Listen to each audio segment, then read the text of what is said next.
2학년 특성화과 문학 4-2 서사 갈래의 흐름 3. 난장이가 쏘아올린 작은 공. 오늘 이 시간에는 난장이가 쏘아올린 작은 공이라는 소설에 대해서 살펴보도록 하겠습니다. 자, 이 소설은 어떤 소설인지 줄거리와 등장인물 그리고 작가와 시대적인 배경까지 이번 시간을 통해서 살펴보도록 하겠습니다.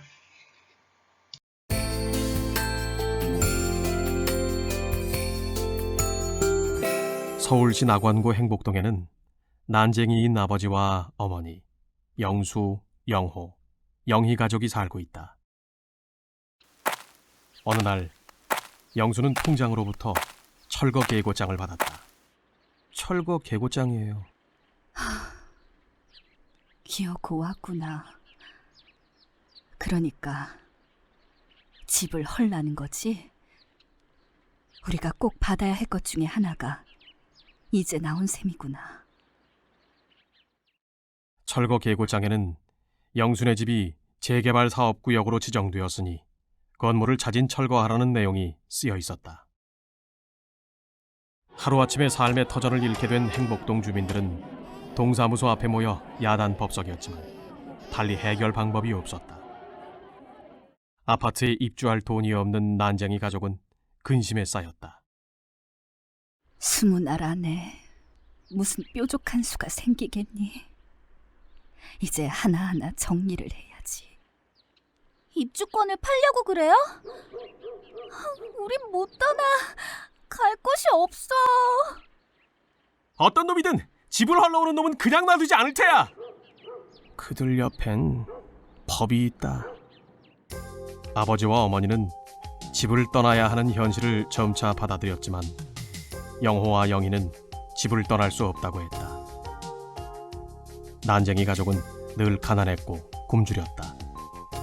난쟁이의 가게는 조상 대대로 노비였는데 노비제가 사라진 후에도 가진 것 없는 그들은 가난을 대물림할 수밖에 없었다. 아버지가 더 이상 가족의 생계를 책임질 수 없게 되자 영수는 공장에 나갔다. 영호와 영희도 학교를 그만두었다. 투기에 의해 아파트 입주권 값이 오르자 영순애는 투기업자에게 입주권을 팔았다. 그리고 영희는 입주권을 사들인 젊은 투기업자를 따라 집을 나간 후 돌아오지 않았다. 얼마 후 영순의 가족은 이사를 결정하지만 이사 가기 전날 사라진 아버지도 돌아오지 않았다.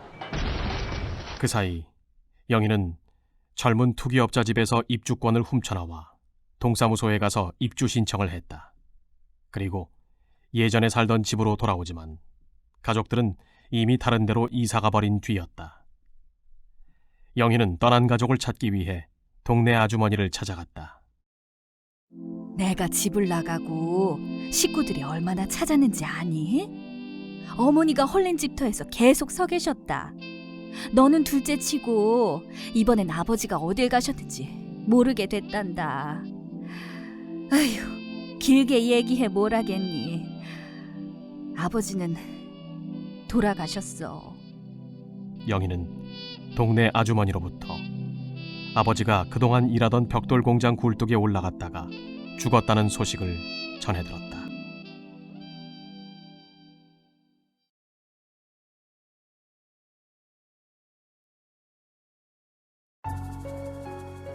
나는 키 117cm인 난쟁입니다. 우리 집안은 조상 대대로 노비라 가난을 대물림할 수밖에 없었습니다. 사람들에게 무시와 조롱을 당해도 열심히 살았습니다. 하지만 삶은 점점 고단해지고 희망은 어디에서도 찾을 수 없었죠.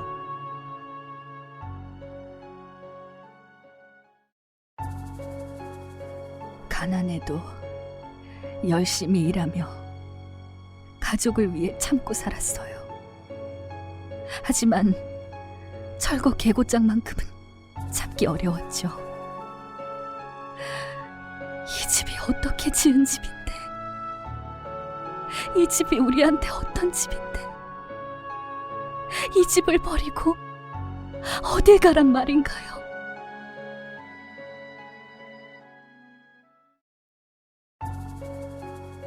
아버지는 그동안 충분히 일했어요. 고생도 충분히 하셨죠. 우리 집이 가난한 것은 아버지 잘못이 아니에요. 학교를 그만두고 공장에서 쉼없이 일해도 달라진 것은 아무것도 없었죠. 우리를 위한 정책을 펴겠다고 약속한 사람들은 다 거짓말쟁이에요. 우리는 우리의 고통을 알아주고 그 고통을 함께 져줄 사람이 필요합니다.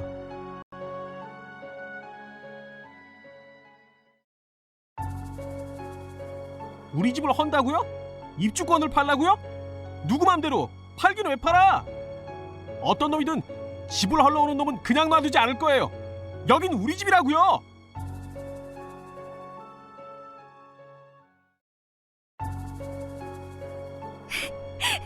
우린 못 떠나요. 갈 곳이 없다고요. 가족들 몰래 우리 집 입주권을 사간 아저씨를 따라갔어요. 입주권을 되찾기 위해서요. 입주권을 힘들게 찾아왔지만 가족들은 떠나고 없었어요. 그리고 아버지는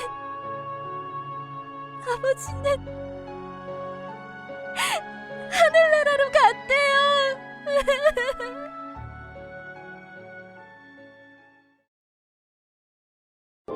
이야, 너무 귀엽다.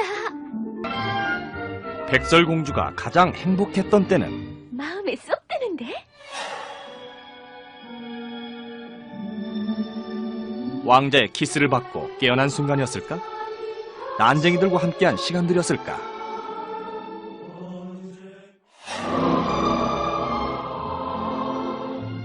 혹시 백설공주가 그리고 백설공주를 진정 사랑했던 건 바로 이 난쟁이들이 아니었을까? 안녕. 왕자님이 아니다. 난쟁이와 같은 소외된 이들의 입장에서 쓰여진 소설, 난쟁이가 쏘아올린 작은 공, 그리고 그 특별한 문학 장르.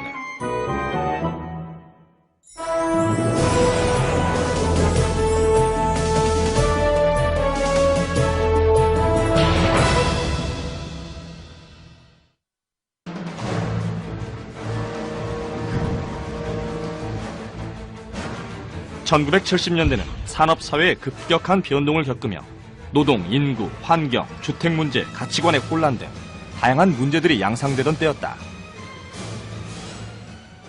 바로 이때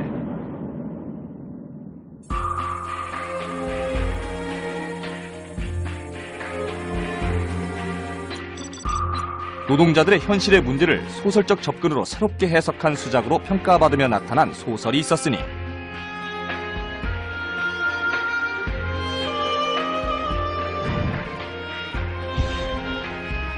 바로 조세희의 난쟁이가 쏘아올린 작은 공이었다.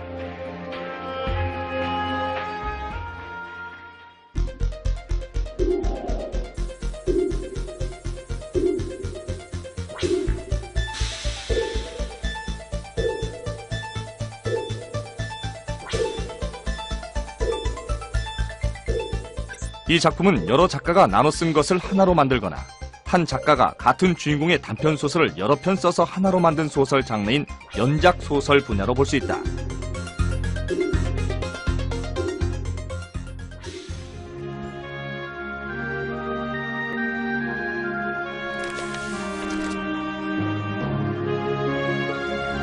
이 작품은 12편의 단편이 연작 형식으로 묶여있는 형태를 취한다.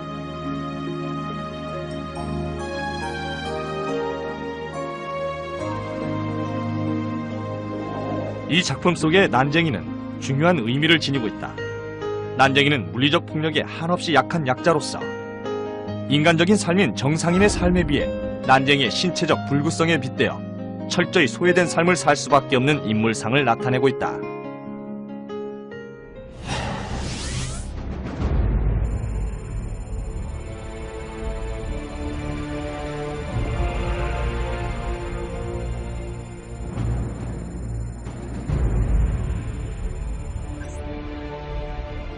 작품 속에서 난쟁이의 저편에는 상대적으로 가진 자를 대표하는 거인이 자리한다.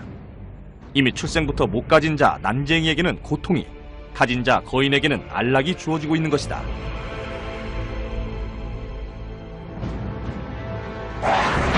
작가는 이와 같은 대립적 구도를 통해 현실을 좀 더 효과적으로 그리고 있다.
천국에 사는 사람들은 지옥을 생각할 필요가 없다. 그러나 우리 5 식구들은 지옥에 살면서 천국을 생각했다. 단 하루라도 천국을 생각해보지 않은 날이 없다. 하루하루의 생활이 지겨웠기 때문이다. 우리의 생활은 전쟁과 같았다. 우리는 그 전쟁에서 날마다 지기만 했다.